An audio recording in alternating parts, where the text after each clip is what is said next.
વરસાદી સિઝનમાં શાકભાજીના ભાવ આસમાને પહોંચ્યા છે। ભાવમાં 60 થી 70% વધારો થયો। શાકભાજી મોંઘું થતા ગૃહિણીઓના બજેટ ખોરવાયા છે। આગામી દિવસોમાં પણ ભાવ વધે તેવી શક્યતા છે। ગવાનો ભાવ 80 રૂપિયાથી વધીને 120 થી 160 રૂપિયા થયો તો ચોળીનો ભાવ 80 રૂપિયાથી વધીને 150 થી 200 રૂપિયા કિલોએ નોંધાયો છે। ટામેટાના ભાવ પણ 30 રૂપિયાથી વધીને 80 રૂપિયાએ પહોંચી ગયા છે। हाँ, ચોમાસું ચાલી રહ્યું છે અને લાસ્ટ વીકથી તો વરસાદ પડી જ રહ્યો છે। અત્યારે 2 દિવસથી જો કે વરસાદ નથી થયો, પણ હવે શું કરીએ, શાકભાજીનું પ્રાઇસ તો હાઈ થયા છે, પણ લેવું તો પડે જ।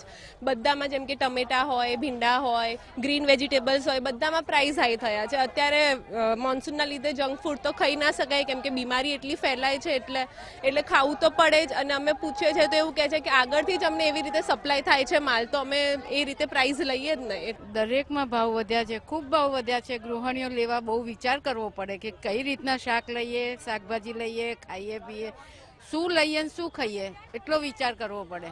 એટલું બધું મોંઘું થઈ ગયું છે શાકભાજી, ફ્રૂટ બી એટલું મોંઘું છે, બધું શું લેવું। આદુ મરચા બી ખાવા જેવા નહીં રહેવા દીધા, ખૂબ મોંઘું થઈ ગયું છે। ટામેટા બી બહુ। છેલ્લા કેટલાક દિવસોથી ગુજરાતમાં અવિરત વરસાદ વરસી રહ્યો છે, પરંતુ ખાસ અમદાવાદની મેટ્રો સિટીની વાત કરવામાં આવે તો શાકભાજીના બજેટ ખોરવાયું હોય તેવા ગૃહિણીઓના જે ફરિયાદ છે। ખાસ અત્યારે આપ જોઈ શકો છો કે જે આ વિસ્તાર છે તે વિસ્તાર ડીમાર્ટની સામેનો જે આ વિસ્તાર છે અને આ વિસ્તાર કહી શકાય જે વિસ્તાર છે વિસ્તાર વંદે માતરમ વિસ્તારની સામેનો આ વિસ્તાર છે અને ત્યાં શાક માર્કેટમાં આપ જોઈ શકો છો મોટી સંખ્યામાં ભીડ જોવા મળી રહી છે, પરંતુ ક્યાંક ને ક્યાંક સબ્જીના ભાવ વધ્યા છે, જેને કારણે ગૃહિણીઓનું બજેટ ખોરવાયું છે। જી બેન, કહેશો જે રીતે શાક માર્કેટમાં દરેક સબ્જીના ભાવ વધ્યા છે, શું કહેશો? હવે તો વરસાદના કારણે થયું હોય તો એ લોકો બી શું કરે, વરસાદમાં શાકભાજી જ નથી આવતા તો એ લોકો બી આપણને આપી નથી શકવાના ને। શાક ઘણું મોંઘું થયું છે, આપણને ઘણું મોંઘું પડે। 40-150 બધા શાક થઈ ગયા છે, 50-150 માણસ બધો ખોરવાઈ જાય છે, કેવી રીતે ખાઈ શકે? ચોક્કસથી બજેટ ખોરવાયું છે, પરંતુ ખાવું પણ જરૂરી છે, શું કહેશો? એ તો જરૂરી છે, ખાધા વગર ઓછું ચાલવાનું જ ભાઈ। ખાધા વગર તો નથી જ ચાલી શકતું ને, તમે ગમે તે વસ્તુ લો પણ એક વસ્તુ તો જોઈશે જ ને। તો ખાસ સબ્જી જે ખરીદવા જે મહિલાઓ આવી રહ્યા છે, વેપારી છે, વેપારીને પૂછીશું કે શા કારણથી શાક માર્કેટમાં ભાવ વધ્યા છે।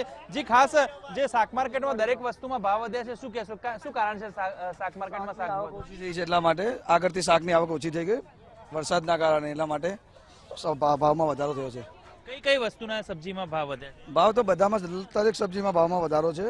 સમજી લો કે ગવાર છે 100 રૂપિયા ઉપર વેચાય છે, ભીંડા 80 રૂપિયા કિલો વેચાય છે, કાકડી 80 રૂપિયા કિલો વેચાય છે, દૂધી 60 રૂપિયા કિલો વેચાય છે।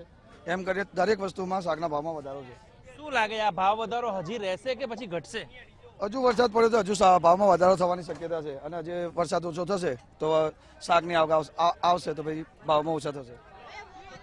હવે તહેવારોની શરૂઆત થશે, એટલે કે 25 જુલાઈ બાદ જે છે તે શ્રાવણ માસ શરૂ થશે ને ત્યારે અત્યારે હાલ ગૌરી વ્રત એટલે કે ચાલી રહ્યું છે ને ખાસ લોકો સબ્જી મંડીમાં જોવા મળી રહ્યા છે, પરંતુ ક્યાંક ને ક્યાંક બજેટ ખોરવાયું છે, કારણ કે શાકના ભાવ સતત વધ્યા છે, જેને કારણે ગૃહિણીઓનું બજેટ ખોરવાયું છે। કેમેરા પર્સન યજ્ઞમોહન સાથે સચિન કડિયા, ગુજરાત ફર્સ્ટ, અમદાવાદ।